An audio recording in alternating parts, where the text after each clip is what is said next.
नमस्कार mama's kitchen को आपण मानक स्वागत। आज आसतु बनाइबा आउ एक नुआ डिश नड़िया रस दे पोटल आलू कुर्मा। पोटल आलू कुर्मा बनैबा पई प्रथमे मु एठारे केतोटी पोटल नैछि एहाको भल भाबरे धोई यार चोपा को छड़ाई देखंतु एपरि भाबरे रखिदेबे। एहा परे वर्तमान सेई पोटल गुड़िकरे एपरि भाबरे छुरी रे मझिरे मझिरे कट लगाइबा।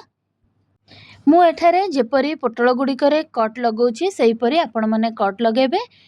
मु ऑलरेडी केतोटी पोटल रे एपरि लगै देछि आपण माने देखि पड़थुबे। ठीक सेहीपरि मझिरे मझिरे अल्प अल्प डिस्टेंस रे एक एक कट लगाइ देबा, जा फल रे हम परवर्ती समय रे जेतेबेले पोटल को छानिबा सेतेबेले ताहा तेल रे फुटिबो नै। वर्तमान एठारे मु 2 रु 3टी मीडियम साइज रा आलू को नैछि एवं एहीपरि लंबा लंबा करी काटिकी रखिछि। एहा परे एठारे तेजपत्र नैछि 2टी, 3टी गुजराती एवं 2टी मीडियम साइज रो पियाज को एहीपरि भाबरे काटिकी नैछि। एवं जेपरि मो वीडियो आरंभ रु कहिथिले आमे एथिरे नड़िया रस रे यूज करबा सेति पई मु एठारे नड़िया रस नैछि। वर्तमान आसंत आरंभ करबा हमर नड़िया रस रे प्रस्तुत आलू पोटल कुर्मा। एथिपाई मु एठारे कड़ाई बसई तेल देइछि। तेल गरम हेबा परे सेथिरे काटी रखिथिबा पोटल को पकाई देबा। पोटल को भल भाबरे भाजिबा। वर्तमान हम पोटल रो रंग चेंज हे गलानी। एही परि समय रे आउ टिके भाजी एहाकू एक प्लेट को ट्रांसफर कर देबा। हमर पोटल गुडी को भाजी रेडी हो जाइछि। एहाकू हमें एक प्लेट को काट देबा।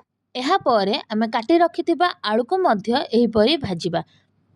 वर्तमान हमर पोटल और आलू उभय भाजी हो जाइछि। एही परि एहाकू प्लेट रे काढी साइड रे रखि देबा। एहा परे कड़ाई रे थिबा सेही तेल रे प्रथमे गुजराती पकाइबा। एहा परे तेजपत्र को मु एठारे छिंडाई एपरि पकाइछि। ताहा परे काटी रखिथिबा पियाज को एथिरे पकाइबा। पियाज को पकाइबा परे एहाकू हमें भल भाबरे भाजिबा। पियाज टिके नई आसिला परे एथिरे हमें मु एक बिलाती पकाइबा। साइज रो बिलाती यूज करछि जाहाकू एपरि छोट छोट करी काटिकी मु एठारे पकाइछि। बिलाती और पियाज नरम हेबा पई एहाकू ढांकुण देइकी किछि समय एहाकू छाडी देबा। एहा पर आपण मन देखि पड़थबे हमर बिलाती एवं पियाज टिके नरम हे आसिलानी। एही समय रे हमें अदा रसुण पेस्ट रो यूज करिबा। आपण आपणक क्वांटिटी अनुसार अदा रसुण पेस्ट रो यूज करिवे। अदा रसुण पेस्ट को पकाई एहाकू मिक्स करिवा परे वर्तमान आमे माने गुंड मसला पकाइबा। जेपरि प्रथमे मु एठारे हळदी गुंड पकाइछि। एहा परे स्वाद अनुसार लूण पकाइबे।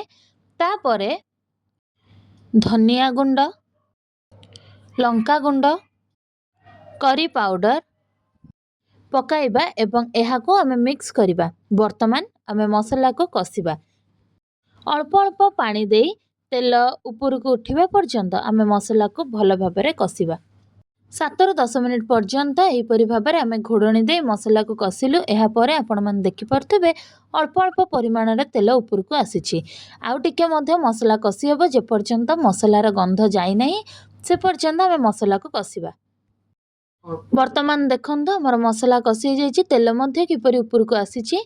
ठीक एही समय रे आमे माने पूर्वरु छाणी रखिथिबा पोटल को एवं आलू को एथिरे पकाई भल भाबरे मिक्स करिबा। एवं एही समय रे अल्प परिमाण रे चीनी पकाइबा। एहा फल रे हमर पोटल कुर्मार टेस्ट बढ़ी थाए। जेपरि एहार मसला पोटल आलू रे भल भाबरे कोटिंग हे जिवो। एहा परे आमे एहा को अल्प समय पई घोड़ाई देबा। वर्तमान ढांकुणी को काढी आमे पूर्वरु बाहर करी रखिथिबा नड़िया रस को एथिरे देई देबा। नड़िया रस पकाइबा परे एहाकू आमे भल भाबे मिक्स करी ढांकुणी रे घोड़ाई देबा। किछि समय परे ढांकुणी काढी देखिबे आपण माने किपरि भाबरे हमर पोटल आलू तरकारी रो रंग आसी जाइछि। एही समय रे गरम मसला गुंड को एहा उपरे आमे देबा एवं एहाकू मिक्स करिबा। आलू पोटल कुर्मा रे बेसी ग्रेवी रखा जायनि तेणु आमे एहाकू अल्प टिके ग्रेवी रखिबा। एही परि भाबरे जुक जुक करी एहाकू छाडिबा। आपण मन देखि परथबे हम आलू पोटल सब भल भाबरे सिझी जाइछि एवं एही समय रे हम गैस को बंद करी एहाकू एक बाउल को ट्रांसफर कर देबा। प्रस्तुत होगला आमर सुपर इजी एवं डेलीशियस आलू पोटल कुर्मा। यहाँ रोटी भात एवं गरम गरम पराठा सहित मध्य खाईपारे। तेबे आजिर वीडियो आपको किपरि लगिला ताहा मते कमेंट निश्चय जणाइबे। शेष पर्यंत देखुथिबारु आपण मानकु धन्यवाद। चैनल को लाइक शेयर एवं सब्सक्राइब करने को भूलिबे नहीं। रहिली पुणी देखा हेबो आ एक नुआ वीडियो रे। से पर्यंत बाय बाय।